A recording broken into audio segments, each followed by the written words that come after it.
We're supposed to be live, but I'm waiting for Facebook to tell me that we're live. Yesterday, I looked back at the beginning of the video and it was like the first, I don't know, 20 seconds or so. I was talking about how I was not live on Facebook, but certainly was. So now here is the moment where we awkwardly wait for a handful of people to show up, let our chief fact checker, Josh Kimber, come in and heckle me about screwing up the beginning of the show, and really just talk about one thing today. And as I said I was starting the show, I did not, or start my watch party. So yeah, here we go. Got just a handful of people in so far. So I'm going to start the watch parties. But we've got just one really quick thing to talk about today. And hopefully everybody's seen that. If you're dialed into any sort of digital media of any kind, you've probably already seen it. And people have been waiting just for months and months and months. So no surprise, or I don't think it's too much of a surprise to anybody, but we've got a new pick for the Biden VP, and it's Kamala Harris. But I'm going to get into that in just 1 second. But for now, let's see how we can screw up the start of the show.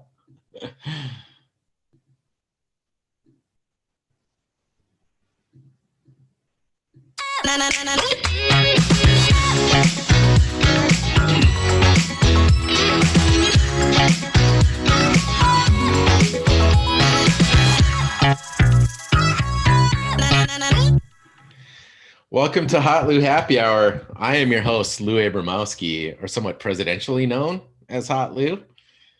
I think maybe presidentially. I've already told at least a handful of lunatics that the highest office that I aspire to hold is the mayor of Wokedale. So I don't think I'll be running for president anytime soon, but you never know. I also never thought I would start the hotlou News Network. I thought I'd just be talking with a friend occasionally every single day on Facebook Live. But here we are, just, 5 months into a pandemic, starting a news show accidentally. You know what? I'm going to deny it. This is not a news show. This is still all about entertainment. But the news of the day is that Joe Biden finally came out of the bunker. I don't know, it kind of feels a little bit like Groundhog Day, doesn't it? Where we were just waiting for him to decide if he was going to see his shadow or not, and whether or not he was going to be picking Elizabeth Warren or Kamala Harris. And I don't know what it means. Did Biden see his shadow and he saw his shadow and therefore ended up picking Kamala Harris? I don't know. But I think, by and large, this is not a surprise, but there are a ton of people excited about it. And up until this point, it sure seems like there has been literally zero enthusiasm around the Biden campaign, and maybe even like negative enthusiasm, if that's even a possibility. Yeah, that's right. Loyal lunatic Gigi Dobozinski is reminding me that there is a 15-second delay on both sides. So it's a 15-second delay for you guys to see me and then me to see your comments back and comment about them. But yeah, I don't know if we'll ever be able to iron out all these things at the start of the show. In fact, I frankly find it kind of comforting at this point. Wouldn't you say, lunatics? Maybe we'll need to start a poll on that. But the early results here are interesting because I just published a poll on the main hotlou.com feed for hotlou Happy Hour, and it was, are you excited by Biden's choice of Kamala Harris? And so far, a third of the people are saying yes, and 2/3 are saying meh. So maybe I'm not reading the pulse of my social media all that well, but it sure seemed to me like a ton of people were either going to be very, very excited about, or most people are going to be very excited if it were Kamala Harris or if it was Elizabeth Warren. And here we are. Kamala Harris is on board. And,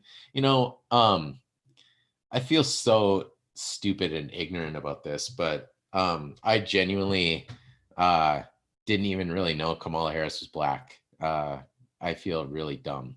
I mean, I feel like this is like Roseanne Barr like caliber stupidity and ignorance here. So maybe I'm about to be canceled. We've joked about that now for a year on the Hotlou show and for 5 months on Hotlou Happy Hour, but it's probably about to happen.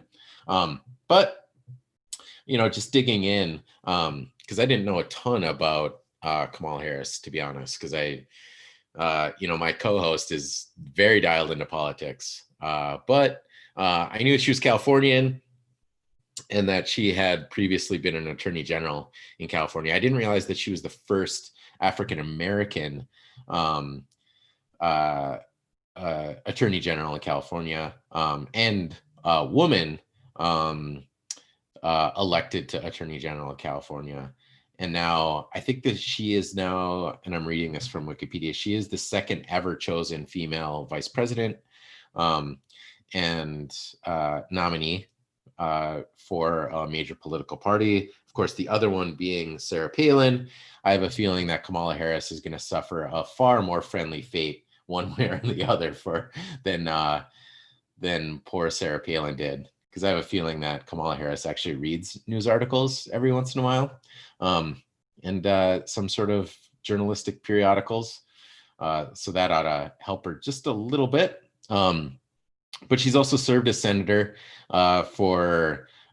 she's the junior senator out of California, and she was the first African American and South Asian American woman to be chosen for the senatorial seat in California.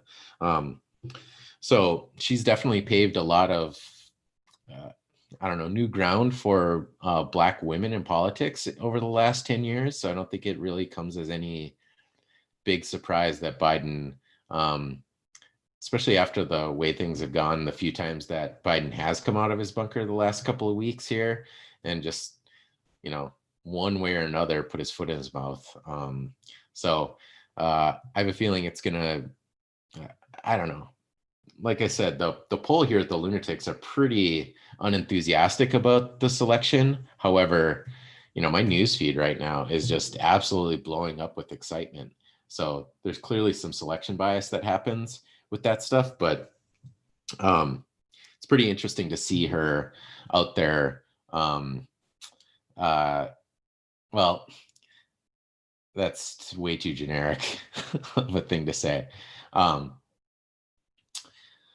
The enthusiasm around her presidential nominee campaign late last year, there was obviously a ton of enthusiasm around it, but you had Biden and Bernie, Elizabeth Warren, even Amy Klobuchar seeming to have just not just a ton of enthusiasm around their campaigns, but they seem to also have so much financial backing that it seemed like Kamala Harris's campaign just had so little chance of being successful. But now here she is. She's the vice presidential nominee. And like I said, I'm scrolling through my newsfeed right now as it's slowly loading here. Maybe I ought to be doing this on my phone. But there's a handful of conservatives. Like, this is a conservative friend of mine. Gosh, I'm going to just read this live on the air without proving it. But Biden Harris, I don't get it. Both are responsible for sending large numbers of African Americans to prison. Her unlikability rating is through the roof and would win California with anyone on the ticket. Yeah, that's a pretty good point. Because it's not like Kamala Harris has had the same national kind of enthusiasm that someone like an Elizabeth Warren certainly has had. And I mean, everybody's been talking about how Biden he designed this modern mass incarceration like political landscape for African American men, especially. So, it seemed inevitable to me that the expectation was that he was going to pick a person of color to be on the ticket with him. But as I was listening to Rising this morning with uh, Crystal Ball, she did mention that it was really interesting to know that Biden got a ton of African American votes across the United States for his nomination, as did Bernie Sanders, as did Elizabeth Warren. All three of those people are white, despite the fact that Elizabeth Warren will, try to convince you of her Native American heritage. But knowing that, hopefully, what Biden and his campaign over the last couple of weeks here or months really took into consideration whether or not adding her to the ticket was going to help that. But and to this person's point here in this comment that I just read, there's no way Trump's going to win California. So it's not like picking a Californian with Harris is going to help win California. But the way that the mayor of Atlanta, God, I always Keisha something. Gosh, I want to say Sharon Sales Belton, the former mayor of Minneapolis, Keisha Bottoms. God, what is her name? Keisha Lance Bottoms. Yeah. Where that might have helped make sure Georgia kind of pushed over the edge. Who knows? Because I know that she was, potentially somebody that was in the running as a potential running mate. But and as I look over, well, maybe the excitement. You know what? Loyal lunatic Brandon Mattis here is chiming in with, "We don't throw blood quantum at people, Lou," and that's true. And I've been conflicted with that my whole life, and I'm sure you have been too, Brandon, because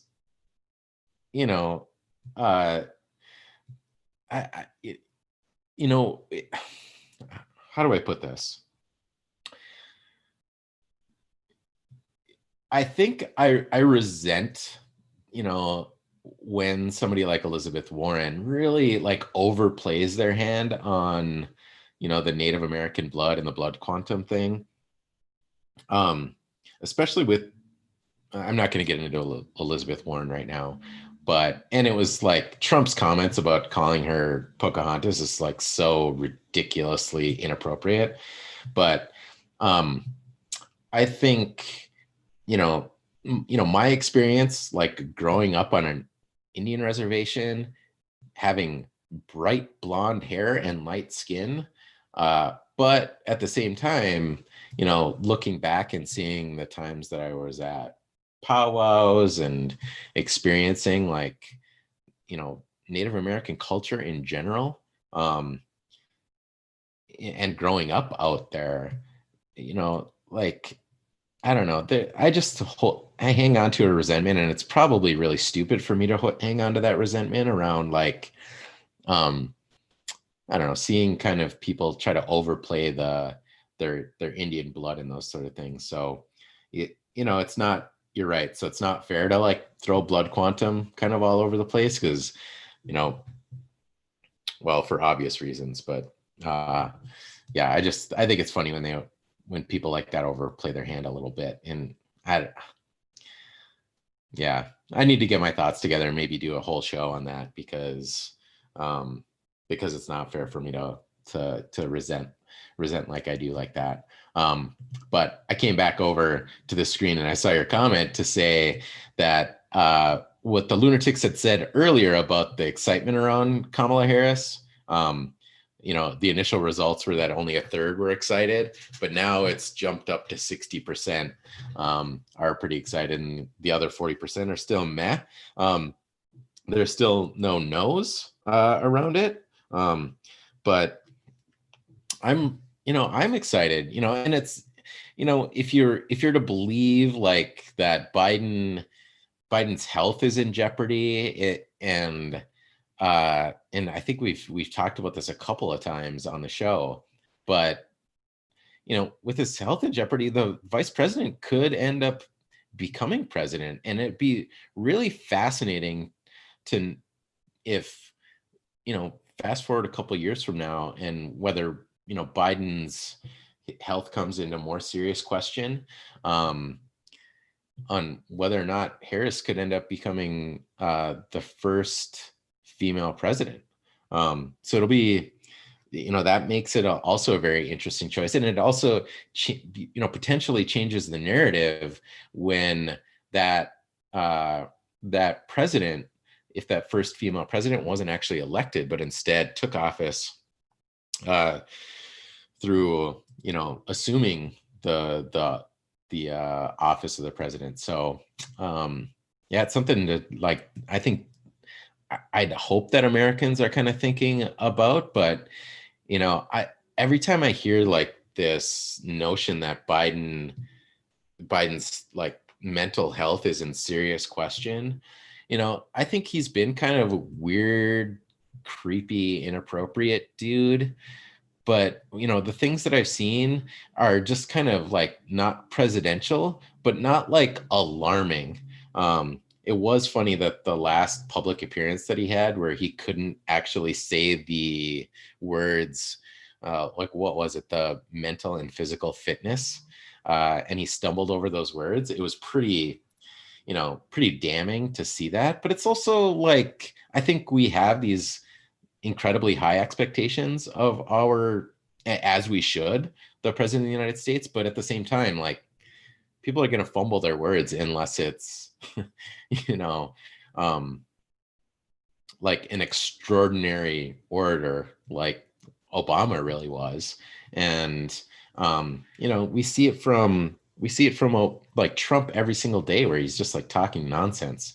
And so it seems to me like potentially this Biden's mental fitness thing is being overplayed a little bit. And it is very reminiscent to me about that like 3-second clip of Hillary Clinton in 2016, where she, like, I don't know, seemed to fall over as she was getting into one of her vehicles, and like that got incredibly overplayed, as if she wasn't actually physically fit enough to hold office. And yet we've got like, oh no, obese president that has a hard time walking down like a normal ramp, and at the same time bragging that he's the like most physically fit president of all time.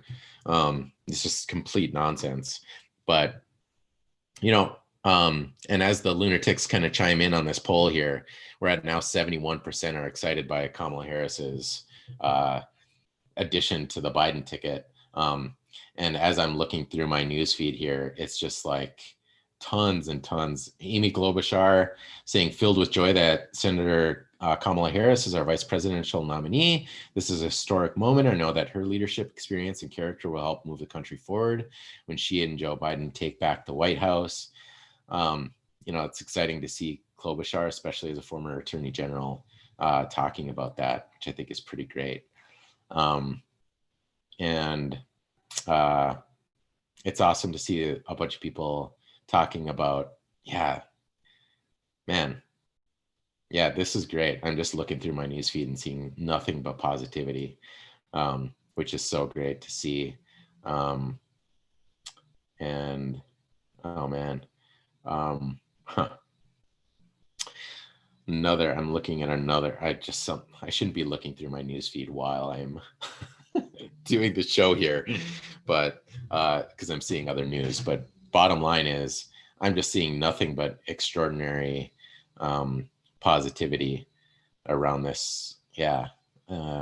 Other than a couple of conservative friends who saying the Harris ticket doesn't make any sense, I'm seeing a lot of positivity, which is pretty exciting. And hopefully that activates it. Because like I was saying before, you've got loyal lunatic here, James Wallen, chiming in saying he'd be excited to have his Great Dane as vice president versus Pence. And I agree. What's fascinating, and I think we talked about this early on the show, like Pence for me, like I mean, politically speaking, I feel like like, I just don't agree with hardly anything about him, nor do I think that, uh, and I also think he's like a snake. And that said, the couple of times where he was actually addressing the media instead of President Trump, it'd be really fascinating to know what Pence presidency would look like, because I don't know that he's got necessarily the political wherewithal to manage any sort of change. And yet, um, on the other hand, actually, when he's addressing the country, he seems so presidential by comparison. Um, but I think if I were to choose between Pence and JFW's Great Dane, I'd also probably choose JFW's Great Dane. But um, MJ is a very nice Great Dane, I have to say. So interesting. So loyal lunatic Brandon Mattis said that he alluded to not rerunning in 2024 if he wins, and I'm assuming that's Biden. And I hadn't seen that. So I'd really like to, yeah, we'll dig into that and maybe talk about that on the show when my co-host Mike Loaf is back. He'll be back tomorrow, but we're probably not going to be talking too much news stuff because we're talking with Mall of America. We'll be doing the show live from Nickelodeon Universe at the platform of the Ferris wheel. And who knows, maybe they'll let us actually go live from the Ferris wheel. We'll see what ends up happening. But yeah, I think it sure seems like, if nothing else, Kamala Harris is like extraordinarily qualified. But it's really interesting, as I was reading this, that her ex, and I think it was ex boyfriend, not ex-husband. Let's see, was it Jerry Brown? Yeah, and let's see. I need to fact check myself here. Where's Josh Kimber? Chief fact checker Josh Kimber needs to come in and confirm this, but I think it was Jerry Brown that was her. No, it wasn't Jerry Brown. Very not. I gotta look this up. I'll try to talk about it at the same time. But Kamala Harris's ex-boyfriend wrote a piece just over the weekend that she should decline the nomination. That's Willie Brown, the former mayor of San Francisco. He wrote a piece about how she really should have declined the nomination and then pursued the U.S. Attorney General office, which, I don't know necessarily his reasoning, other than the fact that she was the California Attorney General. So, but it's kind of funny because I don't think we've seen, up until this point, anybody to be excited about to vote for. And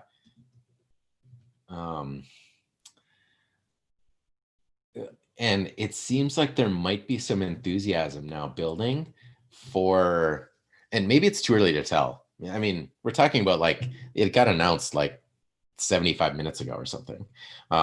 But like, even leading up to it, it seemed like there was some enthusiasm, and almost no matter who got selected, there would be enthusiasm behind the campaign. And I don't think America's been like enthusiastic about voting for like anybody. And I shouldn't say that. Like, tons of people are super excited, and we're very excited to be voting for Trump in 2016. But I think more people were like actually excited about an anti-vote against Hillary.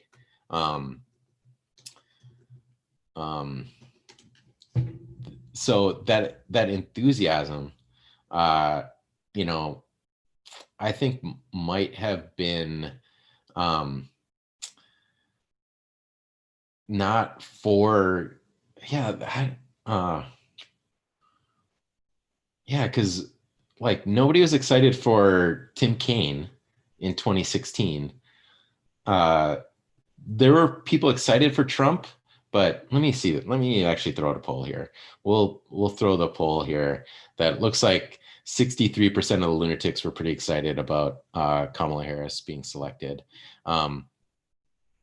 But Yeah, this seems like potentially just having Harris on the ballot might actually make people excited to vote. Um, and it'll be interesting because I felt like there was a lot of excitement over voting in 2008 and 2012 for both Obama and for Biden, and in 2016 it seemed like just nobody. I don't know that people are even excited. The people who were like enthusiastic about for voting for Trump were not like excited to vote. It wasn't like, oh gosh, this is amazing. Like it was for there were probably plenty of them, but I think so many of them were just like, I finally I get to vote for somebody that's not like a serious career politician, like we talked about on the show yesterday. And there were a lot of people excited to vote against Hillary Clinton. But it'll be pretty fascinating to see kind of this enthusiasm potentially build. And in the times that I've gotten to see Harris speak, and like while I realize I'm maybe coming across as a hypocrite right away here, having just talked about Pence seeming relatively presidential. um, it seems to me like Kamala is probably going to just destroy Pence in the debates. So it'll be fascinating to see if the vice presidential debates are actually watched quite a bit. Obviously, if the debates eventually happen here for the between Biden and Trump, it's going to be. eh, I actually think it'll probably end up being one of the most watched things on TV all year, considering there's like even like watching sports hasn't been all that exciting. Then of course it was officially announced that the Big Ten is not playing football here in the fall at least, so maybe they'll move it to the spring. But you've got, I have a feeling that first presidential debate um, is going to be watched by so many people. And I am very afraid that Trump is just going to like wipe the floor with Biden like he did with Hillary Clinton in 2016. I think some people will disagree because I think Trump said some totally inappropriate and out of bounds, ridiculous things, but that's also why. And they ended up being some of the most memorable things of all time. Like, I mean, um, I wish Mike were on the show here, and maybe one of the lunatics can correct me here. But I think in the 2016 debate, the one where um, something was said about how it was a good thing that Trump isn't president, and Trump chimed in saying, "Yeah, because otherwise you'd be in jail."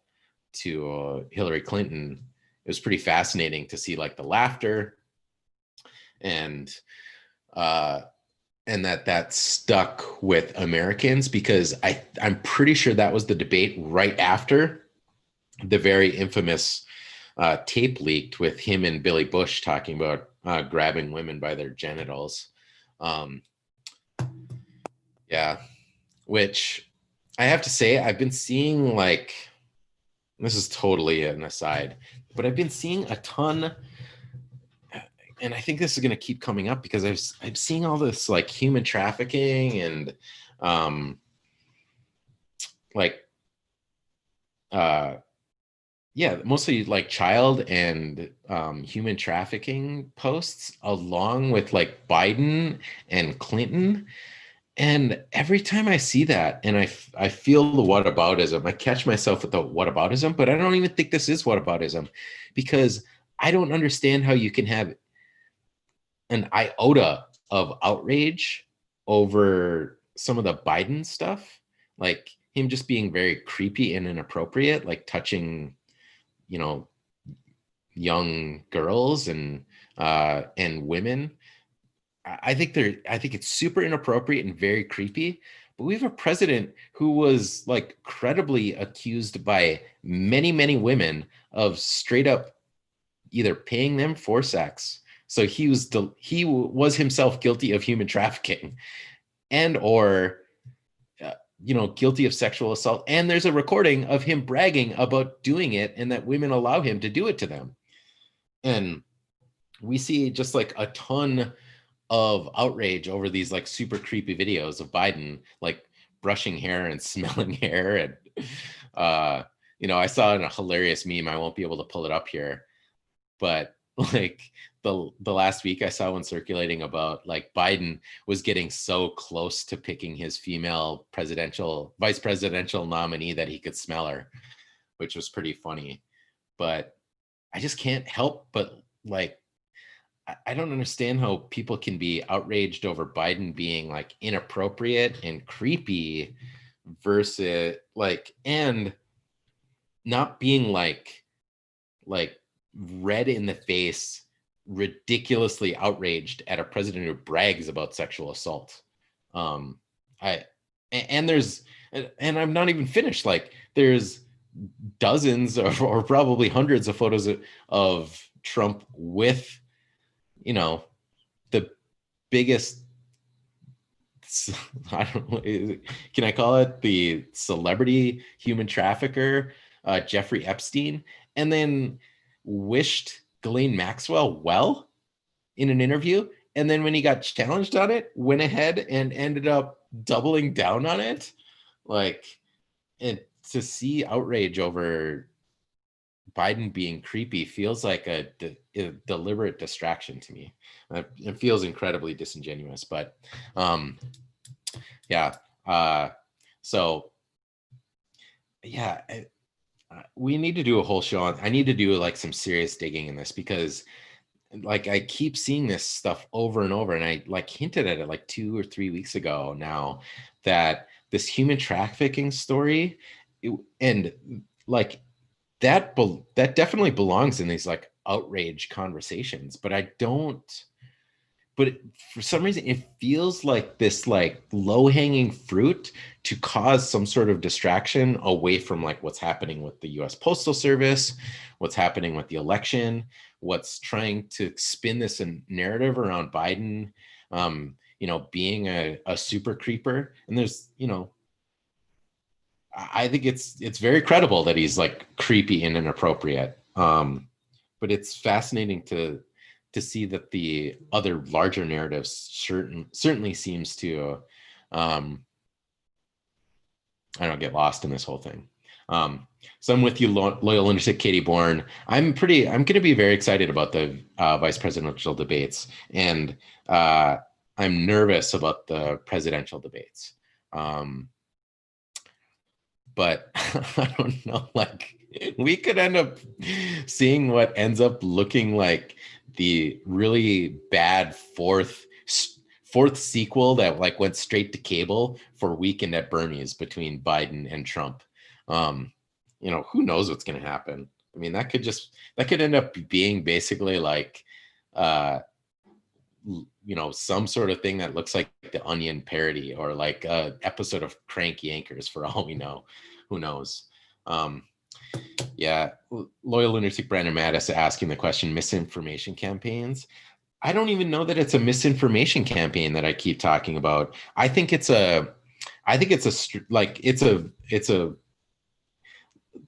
all of the human trafficking stuff. I see a little bit of misinformation on this. I see one of the things that I see constantly is this notion that 800,000 kids go missing every single year in the United States. And that is a horrible misquote.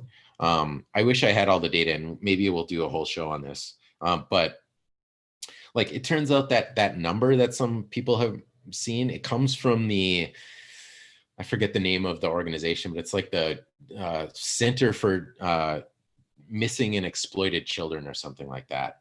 And that number is the number of children, it's the number of reports of missing children over the course of a year.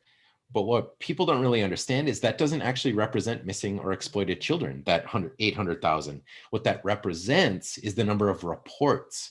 And in some cases, like a single family can make like 50 reports in a single year, especially if it's like two co-parents who are like in the midst of a very high conflict divorce and can't agree on their custody schedule.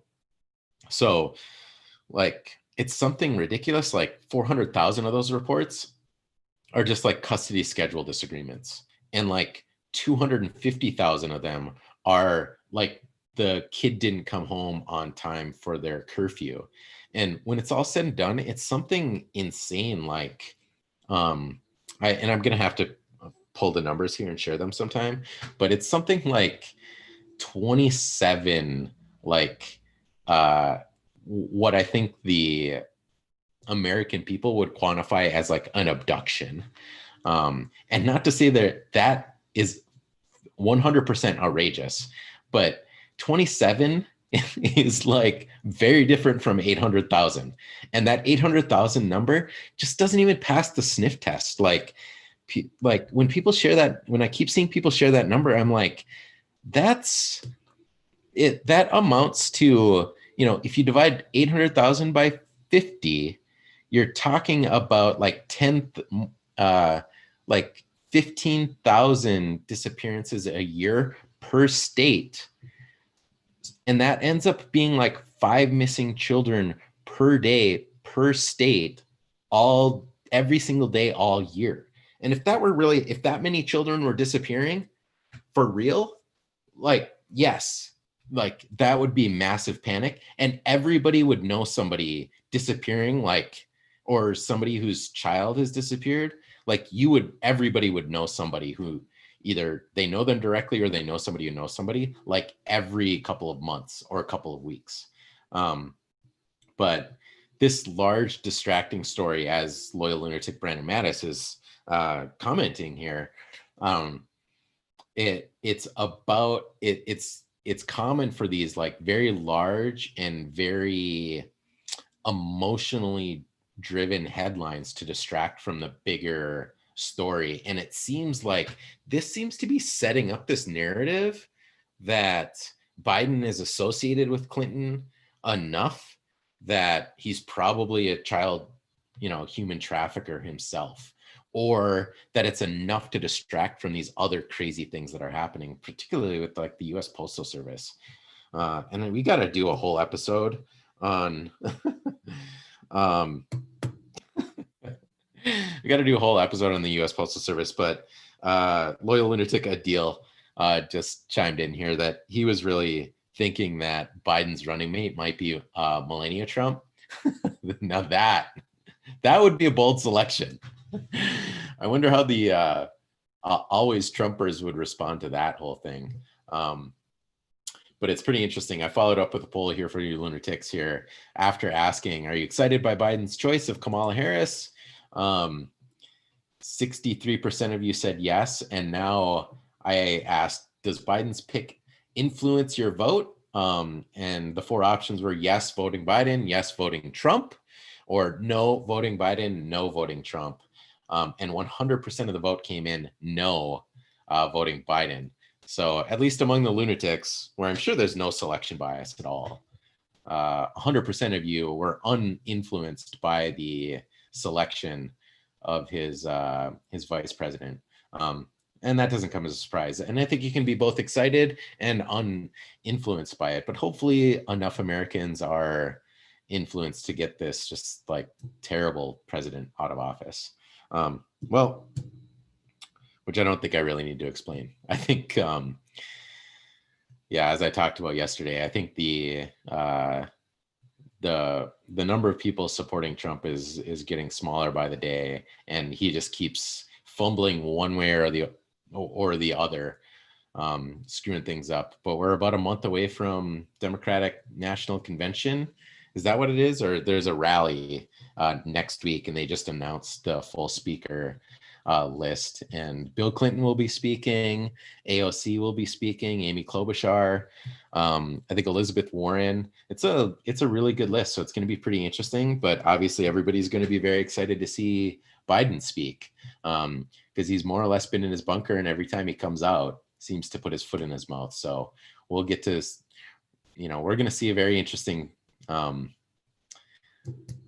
going to see an interesting I think convention and or rally next week. And kind of related to that, and we're going to wrap up the show, is, you've seen the Trump campaign really pushing for moving up the debate. And I don't blame the Biden campaign for not wanting to move it up at all. But the Trump campaign has a very good point that people are mailing in their votes, and to like literally people are starting, are going to be starting to vote here very, very soon. And to have people mailing in their votes, having not actually even seen a single debate, that's a pretty strong reason to want to try to move up the debates. But you can understand the Biden campaign still saying, no, we're good. We're going to continue to poll really well while Trump just screws up left and right. But it'll be interesting to see if they cave one way or the other, or maybe the vice president debate will get moved up some way, somehow.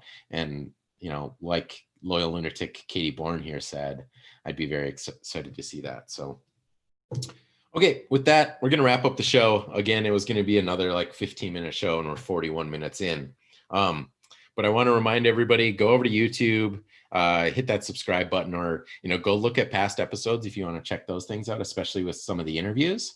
And just a reminder, tomorrow, Mike Loaf, my co-host, will be back, and we will be at Mall of America at Nickelodeon Universe, speaking to their vice president of communications, just talk about their reopening and everything that they're doing to try to maintain safety, and just what things have been like over the last 5 months for them. So, and maybe even what the future holds. In fact, today is the 28th birthday of Mall of America. They've got a fair amount to celebrate. I, as the vice chair of a nonprofit called Simon Says Give, we were very fortunate to be able to, 3 years ago, share our birthday celebration with them. We celebrated our 5th birthday while they celebrated their 25th. And then the year after, we were able, 2 years ago, to actually set a Guinness World Record in the Rotunda. So I personally am a huge fan of Mall of America. I know some Minnesotans can be a little bit on the fence about it. So hopefully tune in tomorrow and we can talk a little bit about the things that a lot of Minnesotans don't really understand about Mall of America. And hopefully you'll be convinced too, because I certainly have been over the last couple of years. So tune in tomorrow. I'm sure a lot of you will be tuning in just to see Mike Loaf back in action, because it's been a little bit of maybe too long since we had Mike Loaf in. But thanks everybody for tuning in to today's hotlou Happy Hour. Thanks for sharing your enthusiasm for Kamala Harris as I do. I'm not nearly as excited, I think, as I'm seeing my newsfeed kind of blow up, but that's a product of my own ignorance, which we'll be rectifying here over the next week or so. But yeah, that's it. Hopefully you guys will tune in tomorrow. I lost my train of thought as a message came in here, but tomorrow is going to be amazing. Super excited, and hope you'll join us and share with your friends too. Like, start some watch parties. Let your friends know if you're loving the show. Hit the like button, hit, comment either in the watch parties or this. Really helps the show out. So thanks again, everybody, for tuning in to today's hotlou Happy Hour. I am your host, Lou Abramowski, and